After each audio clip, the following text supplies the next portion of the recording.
what do you want to be when you grow up? Is the stupidest question adults ask kids all the time. You know, I grew up in the Soviet Union, and since I was 16, I was expected to know exactly what I wanted to be for the rest of my life.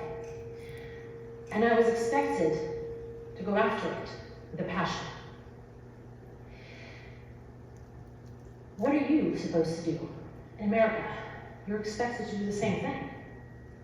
So are you supposed to figure out and decide on the rest of your life at 16? Pick a career and stick to it, not to disappoint anyone, even if it doesn't work for you anymore? I bet you're already overwhelmed with what's ahead of you. Exams, college, life, love. Maybe you know what you want to be, but maybe you don't. Maybe you feel this pressure to set goals and go after them, to make decisions and big ones, and all the time. Maybe you get these mixed messages from adults around you saying, why can't you just be like your friend Peter? Or, why can't you just make a decision?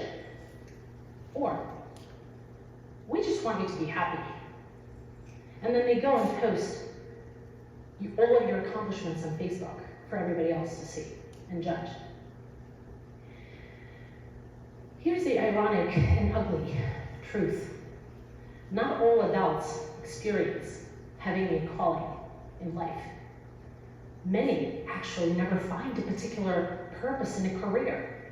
And sometimes a job is just a job that pays the bills. And you have to seek this fulfillment, this passion, this calling somewhere else, outside of work. You can't know your destiny, but don't hand control over it to others. Your parents, teachers, college admissions committees, hiring managers. 68% of these people are actually not in love with their own jobs, according to Gallup research as of last year. And while you can't know your destiny because nobody can, you can control it if you learn how to think like an entrepreneur. What does business have to do with this? Well, as entrepreneurs, we're kind of in the same position as you are. We have this power struggle going on inside. On one hand, we have this power to make all of the decisions for ourselves.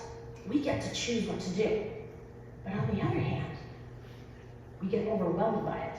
And the only thing we can think about is how not to screw it up, just like you. Now, not all entrepreneurs actually think this way, right? Not all entrepreneurs make it. In fact, 50% of businesses fail within just 5 years. You have to understand something. When a business starts, it starts with an idea, with a dream, and a big, big hope. And when it fails, it's not just a broken dream and crushed hope. It's also debt, anxiety, no money, and no sense of what to do next. The other 50% who do make it usually realize and learn this lesson the hard way, that when you run a business, you juggle a lot of things at the same time. And sometimes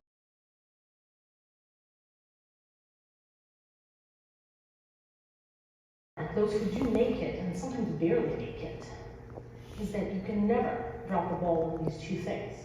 Number one is cash flow, because cash is king. And number two is your unique selling proposition, your USP. If you don't master those two things, then you will screw it up. If you delegate it to somebody else, then you're no longer in control of anything. But if you master these two things, then nobody will ever dare tell you how to live your life, what to do, and whom to be. Master your cash flow. What does that look like? Know how much is coming in into your bank, and know what's going out, what has to be paid out, right? And what's left. The know what's coming in part is kind of easy. But keep in mind this. If If your salary is $50,000 a year, you don't get $50,000 into your bank account. You get more like 38 or 40 after tax.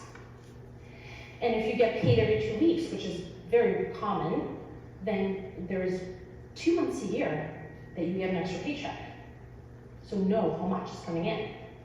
The what's coming out part, what has to be paid out part, comes in 3 categories in the order of priority. Number 1 is necessities, things like phone service, commute to work or school, food, place to live, pretty important stuff. Number 2 is debt. Debt takes power away from you. Money worries will directly negatively affect your mental and your physical health. You're about to enter this world of student loans and credit cards. Get ahead of the game. Understand what's involved. Understand the interest rates. Understand how much interest you will be paying. Understand how much big banks will be making off of you. Maybe get a job to supplement some of that. Maybe pay off some of the interest. Maybe fight for those scholarships. For credit cards, those must be paid off every month. If you can't pay off your credit card every month, you can't afford your life. So you have to make some drastic changes. Maybe move back in with your parents, whatever. Number 3 is luxuries, things that you can live without, like maybe that expensive coffee every day, or the newest version of the phone. So know how much is coming in and what's being paid out every month, and also look into the future in the next 3 months, what's happening. Why? Because if you get paid in the 10th of the month, but your rent is due on the 1st, you have a cash flow problem. In business, cash flow allows you, good cash flow allows you to know how much you can afford. Whether you can afford to hire a new employee, or get a new truck to make more money, or build a new facility. Bad cash flow means that you can't pay your vendors, have to fire off employees. In life, good cash flow means that you have a choice of maybe getting a place closer to work or school, or maybe investing in a master's degree, or a course, or a coach. Bad cash flow means that you can't pay off your student loans, or can't make payments on credit cards, and maybe even have to file for bankruptcy. You know, as Americans, we save about 4.1% of disposable income. Disposable income means income minus taxes minus expenses. So we save 4% of that, which is almost nothing. What that looks like in real life, to give you a reference point, is living paycheck to paycheck. Not being able to save for retirement, or forget retirement, not being able to save for a rainy day fund or for an opportunity. It's a constant rat race that maybe even some of your parents live through every day. And it's hard. That's hardcore stuff. And you're entering this adult life soon, right? Maybe a few years, maybe a few months. And you have a chance to do better than we did. You have a chance to stick it to us. Do it. Because when you learn how to manage cash flow, you're in control. And now the USP, your unique selling proposition. It's not a tagline, but it's how you show up differently. In business, a USP is what makes you stand out from the competition. It what creates raving fans of your brand. No USP means that the only way you can compete is on price. And let me tell you, price competition is always a race to the bottom.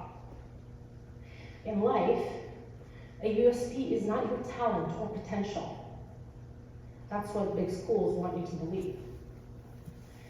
But it's how you stand out from the crowd. It's what makes you different. It's what makes you genuinely you. And it can look something like this. My friend Nina was an accounting major in college. And then she met the love of her life in marketing, so she switched. After college, she worked for this media company for 5 years. And what she realized is that she reached a ceiling in terms of how much money she could make and where she could grow professionally. At about at the same time, she saw this advertisement for an accounting position at a very vibrant yogurt company. They wanted experience which she didn't have, so she asked me for advice, because back then I was already running my own accounting firm. And I told her, just show up and be you. But be upfront and tell them you don't have the experience, but you do have the knowledge. And you believe you would be a great fit for their culture, because she was. And that's exactly what she did. And she got the job. That's how important having a USP in life is. When you know your USP, you will apply for jobs, start a business, and you will know exactly why people would buy from you and hire you. It's how you're different, so that you can get what you want. The great job, a big deal internship, a master's program, maybe a big promotion, maybe an apartment building that you love, or get a grant, or a loan, or even get a date, because you know who you are. You probably don't watch American Idol, and I don't watch a lot of TV, but on the latest season of American Idol, 40 people started out. 20 moved to the next round, and eventually one will win.